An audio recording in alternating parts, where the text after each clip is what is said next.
Welcome to Amit Shakil's 5858 War and Love Report. I am Amir.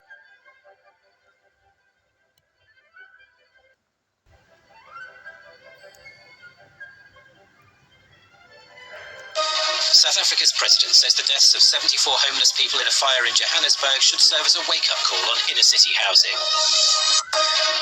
Dodging conscription, officials in Kyiv say thousands of men have tried to flee Ukraine to avoid fighting on the front lines.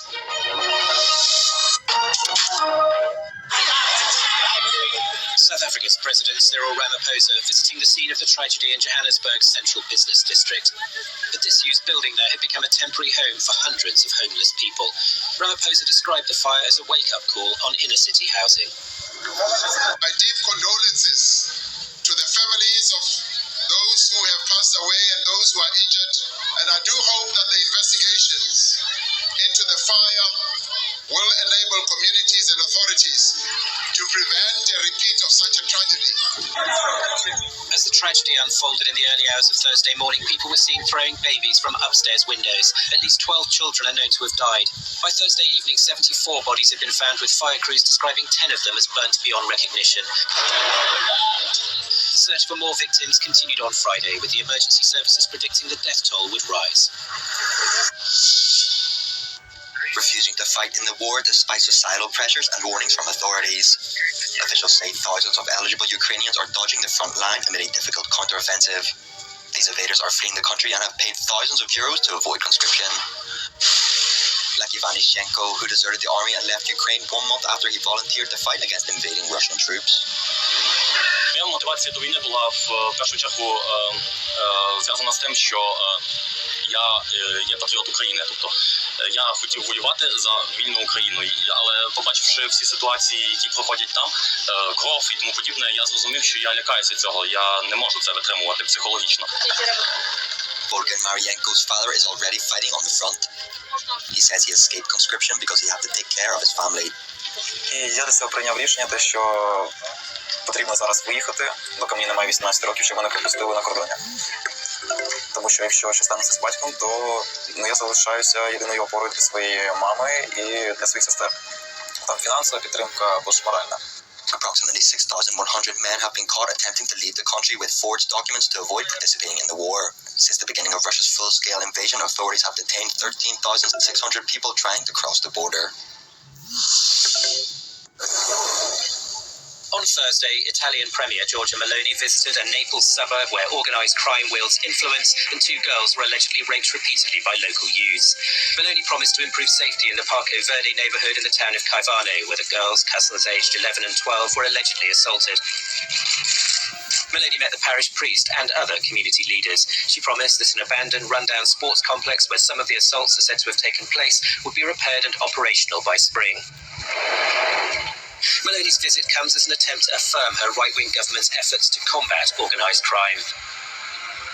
The Camorra crime syndicate, whose illicit businesses include drug trafficking, holds significant influence in Naples and its suburbs, which include some of Italy's most impoverished areas.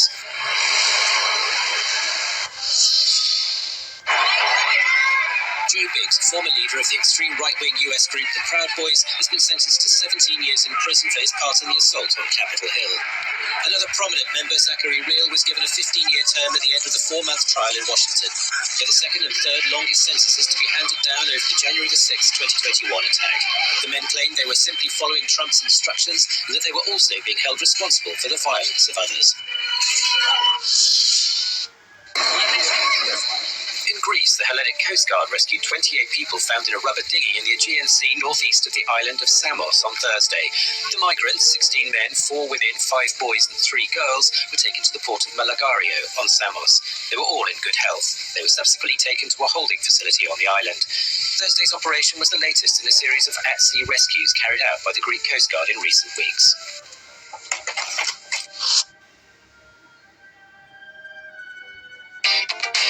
You've got the best deals on delicious food. Order now. An out-of-use airport in the outskirts of Berlin may hold the key to helping make Germany more energy independent and cleaner. It's one of the sites that's being considered for digging of geothermal energy. That's a type of renewable energy that is sourced underground. This heating plant in a central district of the city is also being raised as a possible digging site. Chancellor Olaf Scholz said last week that the country's goal is to get as much geothermal energy as possible by 2030, with a focus on providing heating to buildings. The war in Ukraine forced Germany to massively decrease its reliance on Russian gas. The German Geothermal Association says that's when there was a strong spike in interest. But the group's managing director says there are obstacles to expanding geothermal use. We don't have enough money in the market for geothermal, and there are some moves of the government in this direction, but it's not fast enough. And then we have to be faster, a lot faster in permitting these geothermal installations. One study found that more than a quarter of Germany's heating could be served by geothermal energy. Berlin's local government is currently searching for more places for geothermal energy. It plans on starting deep digging in 2025. But some environmentalists say that's not enough, that the country should fully eliminate the use of fossil fuels. There is no other way to be in line with the Paris Agreement and other climate targets than renewable energy. And that's why it is so important that the German government stops investing in fossil fuels and starts pushing really hard and only for 100% renewable energies. Supporters say geothermal energy will help Germany rely on its own resources, and it's more reliable than some other renewable energy like solar. We are independent, it's cheaper, and it's you have it every time, especially if it's cold, then you often not have enough sun. But geothermal energy, the heat flow you have every time, 24 hours, 7 days. The Icelandic government has decided not to extend a temporary 2-month-long ban imposed on whaling amid animal welfare concerns. Svante Svavadorti, the Minister for Food, Agriculture and Fisheries, said the practice can resume on Friday, but with stricter conditions. Animal protection charity Humane Society International has slammed the minister's, quote, devastating and inexplicable decision. Iceland is one of 3 countries in the world that allows commercial whaling, along with Norway and Japan.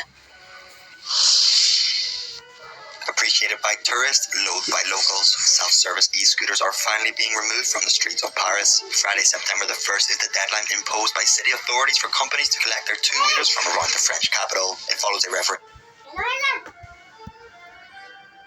in April in which Parisians voted to ban the battery-powered scooters, confirming that many regarded them as an unbearable nuisance.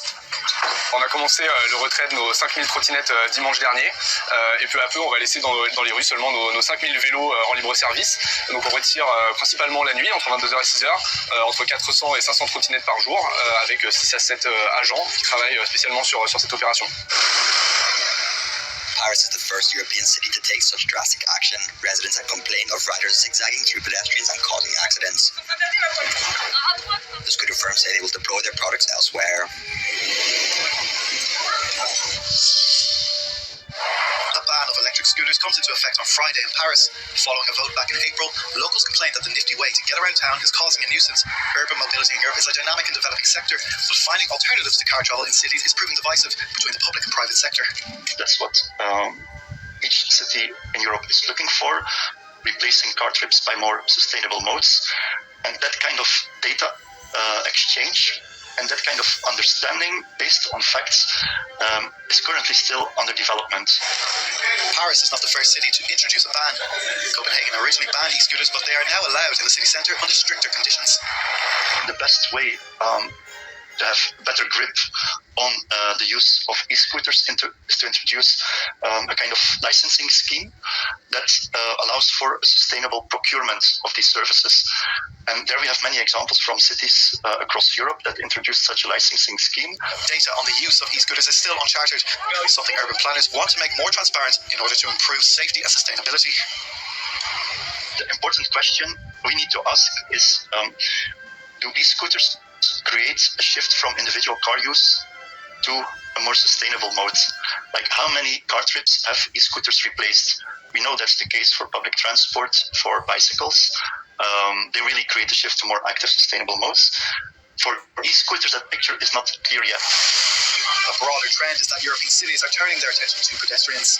If you think about cyclists, car users, shared car users, public transport users, at some point we all walk. So it's the first mode. And that realization has finally arrived, and many cities have started to invest more.